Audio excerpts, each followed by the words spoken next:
You've read the title, so I'm not going to even bother saying it again. Accumulate. Sorry about that one, guys. The beast tends to come out when I get a bit excited about some projects. Now, Hedera Hashgraph isn't a new one at that, but it is a project that I doubt many of you understand on a more technical front, and probably just know it's quote-unquote good. So let's run through what makes Hedera so interesting on a level that we can all understand, and most importantly, talk about how it can actually outperform a lot of other projects in the next bull run. Hopefully, I guess, giving everyone a chance at 50 to 100xing their investment with, of course, the correct timing. Yes, you damn well heard me right, with the worst potentially still yet to come and only being a 6x from all-time lows, you can absolutely bet we have a great opportunity on the horizon. So let's talk about that. Welcome back to a brand new video, everyone. My name is Kyron from No BS Crypto, and if you are new around here, I would like to say welcome. And if you are a returning subscriber, I would like to say thank you for sticking around for a new video. Now, I'm going to save you all the formalities you can pick up in just about every other Hedera Hashgraph video, or by simply reading the website's homepage. Things like when it was founded and who those founders were. What I want to do is make sure you understand what goes into the first few steps when researching a new crypto project, so you aren't simply wasting your time. The most important things are, 1, to understand the technology, because Warren Buffett wasn't lying when he said, "How do you measure personal development? You don't, you fucking retard!" Shit, that's not it. What did you do to take advantage of the greatest transformation of wealth in the history of the planet? Hang on, that's not Warren Buffett.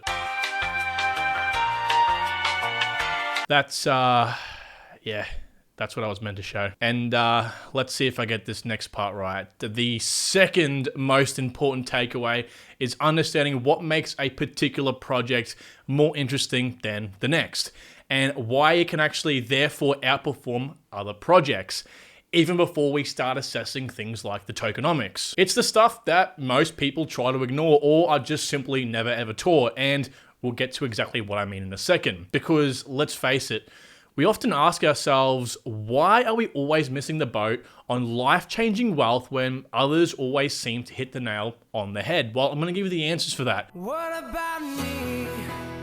It isn't fair. And as a quick side note, I would like to let everyone know that I actually have an investment strategy series I'm putting together with weekly videos and live streams, with part of the information in my vetting stage that I'll at least be sharing with you today, so we can hit the nail on the head ourselves every single time. Subscribe so you get the latest news when these videos start. Now, the first thing is first, what actually is Hedera Hashgraph? Well, the first part of the name Hedera actually comes from the company that owns the project, Hedera Hashgraph. The second part of the name Hashgraph comes from the type of consensus mechanism and data structure that actually runs the protocol itself. The interesting difference is that Hedera actually created the Hashgraph algorithm and owns the IP on the design, only recently allowing it to be used in other protocols. Now, when I refer to data structure, I'm more or less referring to the Hashgraph itself. Most other blockchains, for example, use diagrams to display what they more or less do, but it's not normally how it actually looks when it actually is working. Hashgraph, however, is just literally a graph of hashes, and we'll get to how in just a second. And for those of you who don't know, a consensus mechanism is the quintessential property that allows all nodes in a blockchain to come to an agreement on the state of the chain. Now, what we have here is a DLT, or a distributed ledger technology. It's the same family as blockchain and DAG, except it runs a little bit differently. A hash graph completely re-engineers a way in which the conventional blockchain forms and comes to agreement, and I would more so argue it resembles a DAG structure. So let's discuss what a hash graph is, shall we? Now, thanks to Hedera's white paper, this is more or less what a hash graph looks like compared to a regular blockchain. And as you can tell, there is quite a few striking differences. If you pay attention to the typical blockchain on the left, it moves in a straight line with the occasional block being orphaned to the left or the right of the chain. And I really want you all to remember something very, very important. It wasn't as though Hedera just decided to pick a random consensus algorithm and decide to roll with it, kind of almost like every other protocol has in some other way. No, my friend. Part of the reason I am so excited is that Hedera actually invented the Hashgraph, so I really want you to remember that. Now, I wanted to explain the details of what makes up a typical blockchain, but it's going to take about an extra 10 minutes or so. So I'm going to just assume everyone knows how a standard blockchain like Bitcoin works and also why it's hindered. Although if you are someone that is a bit curious about the limitations and want somewhere to start, I would suggest checking out something called the Scalability Trilemma.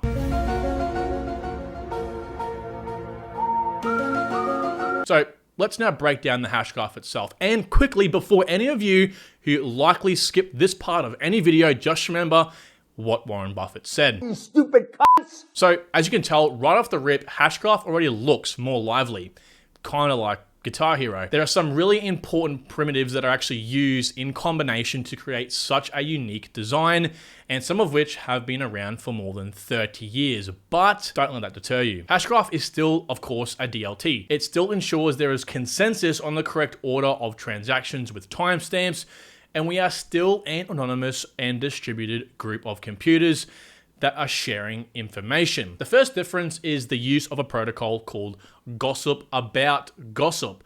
Now, most of us will probably be already familiar with how blockchains implement some form of gossip protocol to propagate different types of data throughout the network, and even Bitcoin does. However, Hashgraph uses this in a way that others typically don't, and, well, it's pretty much that annoying coworker where you'll find that gossips about gossip. Now, if you haven't already picked up on what that means yet, the Hashgraph uses gossip to actually gossip about gossip, unlocking the fastest possible speeds a network can agree on a state and propagate data. Because for those of you who don't already know, gossip itself is the absolute fastest way to send anything across a distributed network without the use of an intermediary server. So let's run through just how regular old gossip works first. Now, as you can see, Alice has a message. Now, what happens is the Hashgraph protocol tells Alice she must randomly choose another node in the network to send that message to, or in other words, just gossip. So what does she do? Well, she sends that to Dave. Now, the beauty of gossip is that it mutates kind of like an organism or pretty much like a virus, doubling with each and every single contact. So let's examine what that looks like. Now, Alice and Dave randomly send the message to another two random nodes, which turns out to be Gina and Bob.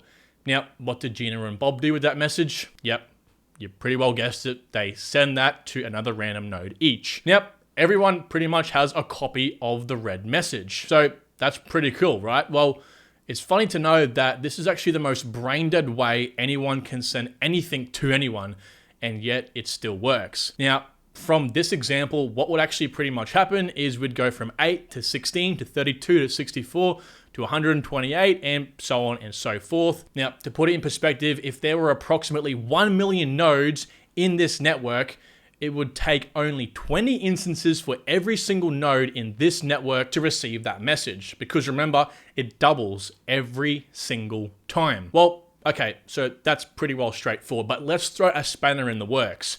What if Dave and Carol want to send their own message at the exact same time? Could you guess what they do? Well, big shocker, they just do the exact same thing.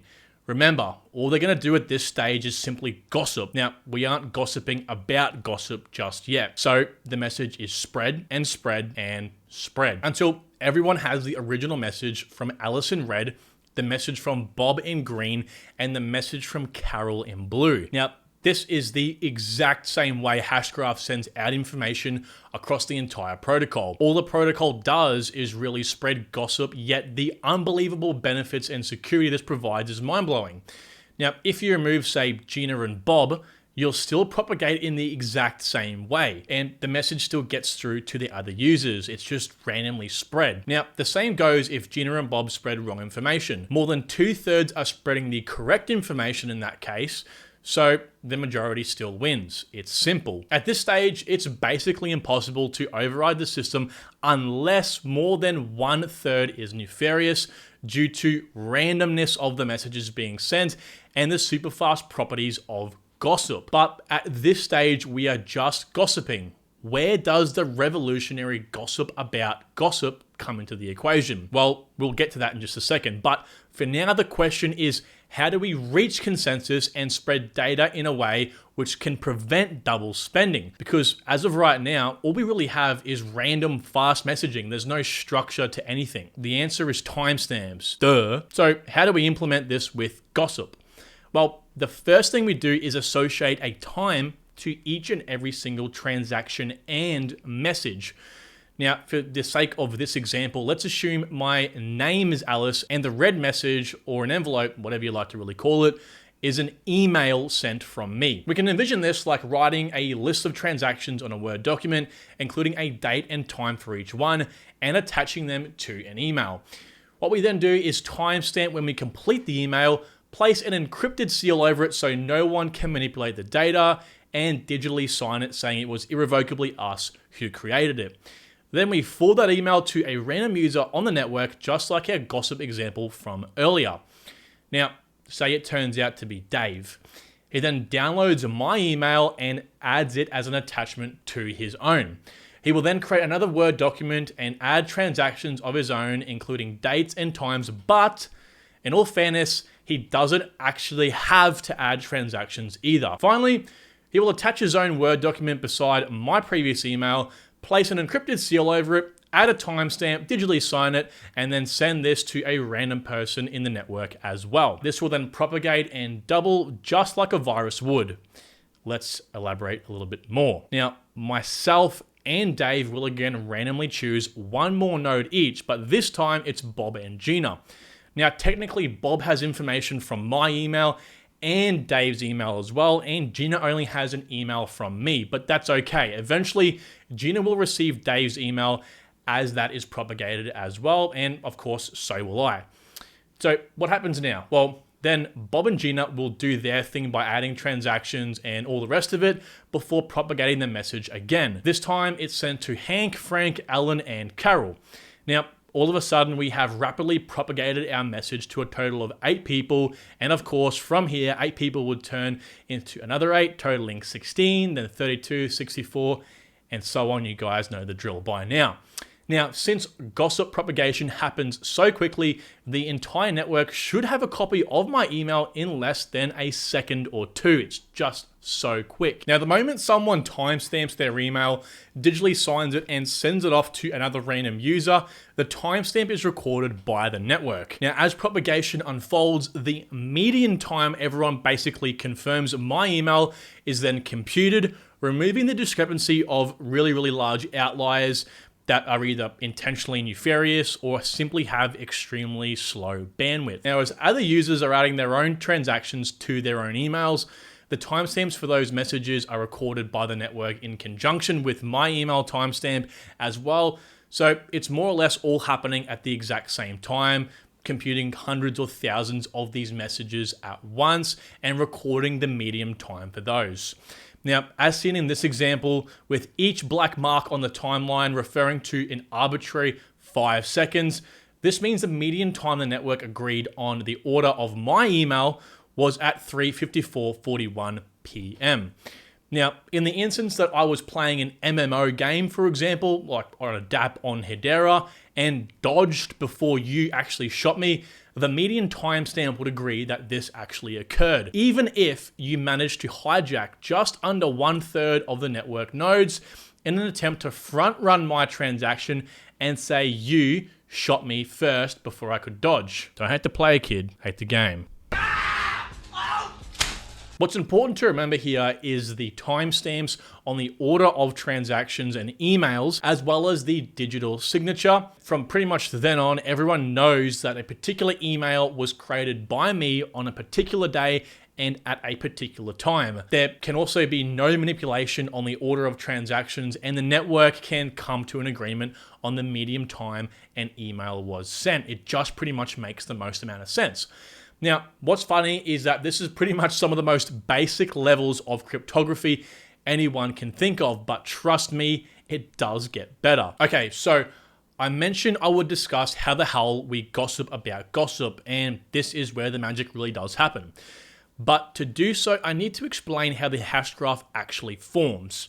Now, it is very, very similar to how the email example happens before, but with two very important additions. Now, each circle on the hash graph you can see on the screen pretty much represents what's called an event, but it's more or less just a typical block, or in the example before, an email. Now, inside each event are some of your typical block-esque things, and as a matter of fact, it's got the least amount of information you can possibly include inside a functioning block to reduce bandwidth dramatically. Now, we've got digital signatures and timestamps. Both are, of course, extremely important in any blockchain. We also have transactions, obviously pretty important in any blockchain as well. And we also have two additional hashes of two previous events. So some of the examples I had explained with my email analogy actually carry through to these events, which were of course intentional. For example, we timestamp each event which is recorded by the network upon propagation. We also have a choice to add transactions into these events, and we digitally sign it to prove it was us who irrevocably created it. It's basically everything common in any block. However, the notable differences are those two extra hashes from previous events, and this is where, of course, I've said multiple times, the magic really does happen. Most simply, the two hashes come from two previous events. Now, one of the hashes always comes from the previous event from that same node, which is represented by the lines that are spread horizontally and are paralleled vertically. Now, you can almost imagine this like each node having a chain of its own events. And the second hash comes from someone else in the network gossiping to us or that particular event, which are the lines you see spread diagonally in a random fashion. So this is literally the email example, except rather than having a forwarding history of previous emails, we have hashes that represent the previous events. Probably a lot more secure. Now, the process of including two hashes of previous events goes on and on and on as they gossip. Actually, it is gossiping about gossip. You see, technically, when we complete an event and we timestamp it, we sign it, and we send the hash to a random network participant, thereby gossiping about the two previous events, we are gossiping about gossip. Now, what is the real reason for these extra hashes? Well, it's because technically, this is what actually forms the graph of hashes, the hash graph, allowing for a perfect trail of exactly what happens in the network at exactly what time for everyone. Literally, as long as you have an event, you have a duplicate copy of the hash graph to someone that has everything other than the event above yours. It's always the exact same. In a sense, you've actually formed consensus without expending any more bandwidth to communicate after we initially gossip. Plus, to add more bang to Hedera's buck, actually sending these events around with two extra hashes does diddly squat for bandwidth, as they can literally be compressed down to just a few bytes. And this is the simplistic beauty about Hashgraph. We aren't just gossiping about the transactions in a block, we are gossiping to the next node about the gossip from the event we received from the previous node and from our last known event. Now, this entire method of using gossip, timestamps, and two extra hashes is so effective, it's actually asynchronous Byzantine fault tolerant, which is literally the strongest level of BFT you can achieve, meaning Hashgraph is immune to DDoS attacks, firewall, and other such attacks up to 1/3 of the network occurring in perpetuity while still functioning perfectly fine. Even if Mr. Kimmy himself had access to just under 1/3 of the network, it's impossible to take it down. Even if he had constant access to that. You cannot stop the rapid and random propagation of gossip. It's so simple, guys, but it is so damn effective. This is why it's so important to have as little information inside each and every single one of those events, aside from the transactions, of course. Now, if you've got any issues at all with ABFT or how Hedera does or doesn't successfully acquire this level of Byzantine fault tolerance, I don't want to hear it, all right? If you don't believe me or Hedera, take it up with their cock. No, Karen. COQ, the Proof Assistant Consensus Algorithm Verifier. Jesus, get your head out of the gutter. So if I were you guys, keep an eye out for any other protocol doing the exact same thing.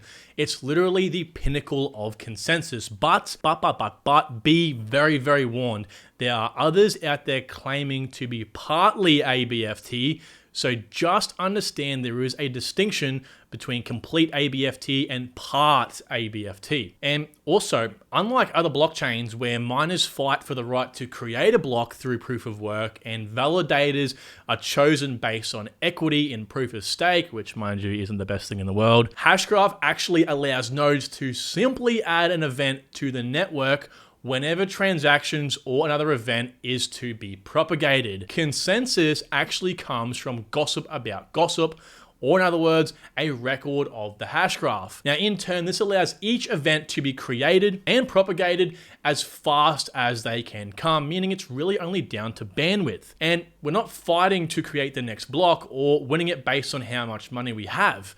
We're working together pretty much like a colony of ants. So what I went and did was create an infographic for some of you guys that learn in a different way. And this is more or less what it would look like color-coded. Now, I would highly encourage anyone that is confused about the hash graph to this point to pause the video here and carefully analyze this graph. The colors may confuse you at first, but after you start connecting the dots, you see what I did there? Then it should become quite clear. And as I said just a second ago, this technically achieves consensus, but we are only really halfway there. There's no formal protocol that dictates that we actually come to any agreement on the state. What we need is a protocol that can verify this all takes place correctly and run the algorithm that confirms everything. Now, this is where a 30-year-old primitive called virtual voting comes into the mix. What does it do, you may be asking? Absolutely zero. Virtual voting works by everyone talking to each other in an attempt to vote on the validity of information. Now, if we were to use virtual voting to agree on a single yes or no question, we would literally be required to send upwards of 1 billion votes across the network, making it both impractical and, of course, inducive. But remember how I said we could reach consensus without sending another drop of data other than the events themselves? Well, this is because we don't actually vote. Since we all have the exact same hash graph in memory due to the 2 previous hashes in each event, we can simply do the voting more or less in our own heads.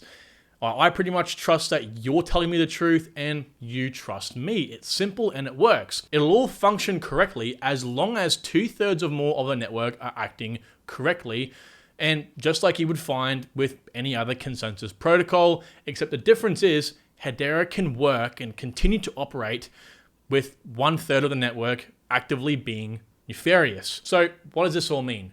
Well, considering Hedera can propagate a message to the entire network in only a few seconds, confirmation and finality can occur super fast in the seconds rather than minutes or hours. We aren't required to wait around for the next block to be mined or validated either.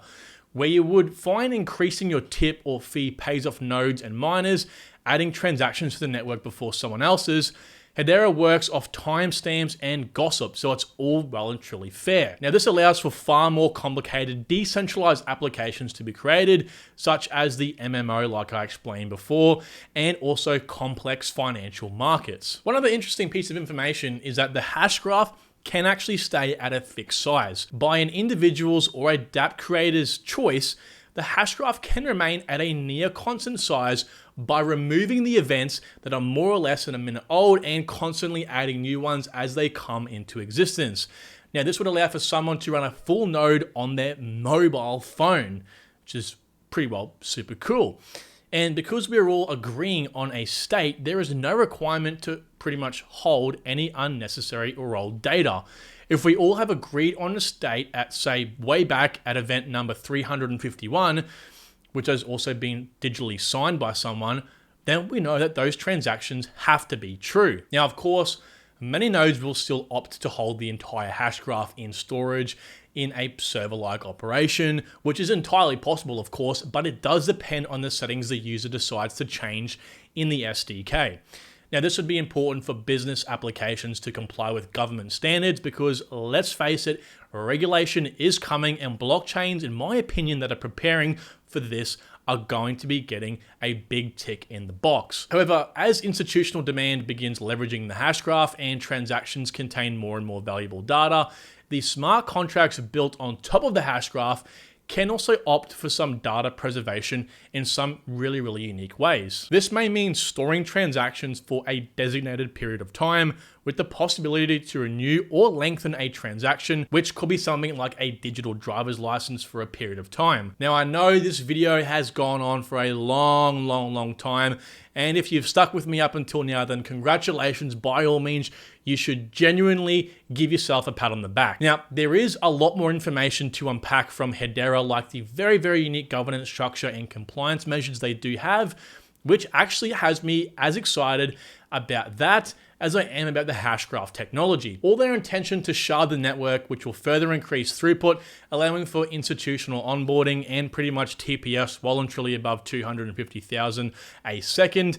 And also the useful nature of mirror nodes, which are basically nodes capable of propagating information but can't write transactions to the network, unlocking really unique use cases paired with dApps. Now, speaking of dApps, smart contracts are also written in Solidity, meaning there's no new language developers need to learn to begin building, which is so useful. Or let's not forget the upcoming roadmap events like the Hedera Improvement Proposal 415, which introduces blocks or files for querying information about past events. Why has Hedera proposed this, you may be asking? Well, one of the most important reasons is because it allows for unique applications that source previous block data to operate on Hedera. Now, something like a medical clinic, for example, would need to do this for patient files, so it's pretty important they do accommodate for this. Now, there's obviously a lot more to talk about, so please let me remind you, if you have made it this far in the video, give me a like so I know you want to see part 2 where I do go into depth with all this information. Now, to summarize, Hedera isn't just thinking about now, it's thinking about the future. And to be quite honest with you, it feels like they've actually designed the entire protocol from the Hashgraph to their business model like they are literally from the future. Ready. The current 10,000 TPS is fast, but not as fast as it can truly go, as I alluded to before. It's currently hosting nodes in a private network, and once released to the public, along with sharding, we'll see TPS go well into, and trust me, probably above the 250,000 TPS a second mark. Now, pair this with their near instant finality, low fees, and next to no carbon emissions, Hedera is truly a long-term play worth looking into. But of course, let me remind you yet again that we've only discussed a few aspects of the Hedera Hashgraph protocol so far. There is a lot more to unpack, so if you aren't already sold just yet, let me know by requesting a part 2 with a like. Now, it's truly one of the very rare projects I instantly fall in love with, so I would love to talk more about their business side of things in another video. Now, as promised, let's run through some of the fundamental indicators that you should always look at when investing. Seeing as I've been talking for far too long, let's keep this next part nice and simple. Firstly, we have Memetics. Now, Memetics is how sticky something is, or how likely it is to propagate, just like gossip. Now, we aren't talking about defensibility just yet, but more so how likely is it that Hedera Hashgraph will propose something really unique in future that will inevitably launch it to the top of everyone's priority list. The short answer is that we already know it's Memetic because it's already in the top 50 coins by market capitalization, with a total market cap of $1.5 billion already. Now, I believe the uniqueness of the Hashgraph has obviously done its job, and this is why it is where it is. Now, the chance of Hedera gaining momentary limelight is quite high because it's already in a lot of people's watch lists. Now, with the enabling of community nodes coming in Q4 of 2022, which will activate a set of permissioned community nodes able to run the mainnet, which I know it's not quite complete decentralization just yet. However, it is a step in the right direction. This should obviously cause a slight surge in price if the market isn't going to shit at the time. Rome wasn't built in a day, fellas, and I think old Vitalik will agree with me on that. This is not financial advice. Now, in all fairness, there are some other really interesting improvements this year, but I see that single event as the one that will interest the most people outside of the Hedera ecosystem. Other than that, the entire protocol is memetic in my opinion, and I think once people start looking into it more, they'll become equally as excited. So if you are a Hedera fan and you like this video, please share it to someone that you think needs to understand this technology a little bit more. Now for defensibility. So defensibility in the simplest terms means what is it that protects the protocol from being outcompeted? And I think Hedera has some super important ones at that. Now, if you didn't already know, there are 4 defensibilities that are still working in the digital age business. They are brand, embedding, economies of scale, and network effects. So let me just clear this up. Defensibility is not to be confused with a competitive advantage or virality or memetics, which is more so aligned with quick success. The question defensibility asks is more so, how do we remain successful? Now, most companies can become extremely successful from just one of these defensibilities, yet I believe Hedera has 2, and maybe up to them, they can actually have 3. Now, first and foremost, Hedera utilizes brand, whether they do know it or not, because they have created their own DLT, the Hashgraph. Any other protocol that leverages the Hashgraph will immediately be supporting the brand that created the architecture, which of course is Hedera. Now, if it's not directly through mentioning Hedera in their documents like their white paper or on their website, it can also work indirectly as well through common knowledge of the Hashgraph origins. Now, secondly, and the most debatable, is embedding. Now, if Hedera actually continues to make the Hashgraph available for implementation, they could decide to include a monthly or yearly subscription for the Hashgraph technology. Now, seeing as Hashgraph is so unique, this will be hard to simply swap out for another DLT or pretty much any other consensus algorithm. Obviously, there may possibly be some backlash for such a proposal. However, it's entirely on the table and they can do it if they play their cards right. And finally, the most capital efficient and successful form of defensibility, network effects. Now, network effects work a little differently to the other 3 defensibilities. It actually contains 16 subcategories that you can see on screen in the bullseye now. The closer you are to the center of the bullseye, the stronger the effect, and of course, the more you have, the better. Now, I'm going to save you the hassle and the time for this video's sake, but I've identified 8 sub-effects that Hedera Hashgraph adopts, all of which you can see on screen now. Now, of course, as you can see, most are towards the middle and outer layer, which is the weaker side of things. However, it's still quite impressive and strong in my opinion. So it's safe to say Hedera is extremely defensible. The effects of being the company that invented such a powerful algorithm will yield similar or even more profound effects than if a protocol actually invented the conventional blockchain. Oh wait, there is. And we kind of already know how that went. Now, there are network effects prevalent in Bitcoin, yet it doesn't have the opportunity to leverage brand or embedding. So, in my opinion, the horizon is insanely opportunistic for Hedera. And finally, guys, let's take a very, very quick look at the chart. Now, as I was saying to you at the very beginning of the video, Hedera Hashgraph is only a 6x from all-time lows. It's still quite a lot, but comparatively, it's not that much at all. Meaning if it does drop down to roughly 1 cent, we are a 50x from the 2021 all-time highs. I'll admit, it's definitely an if-then-that statement, although I'm not waiting around to catch the falling knife.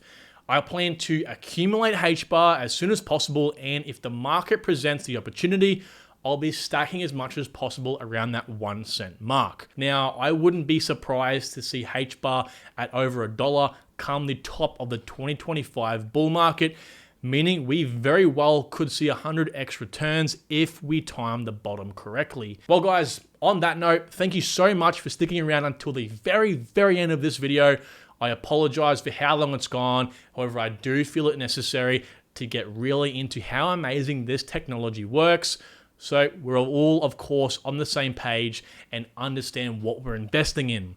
So please remember to hit that like button if you want to see part 2, and remember to subscribe for more weekly content. Thanks a lot, guys. See you in the next one.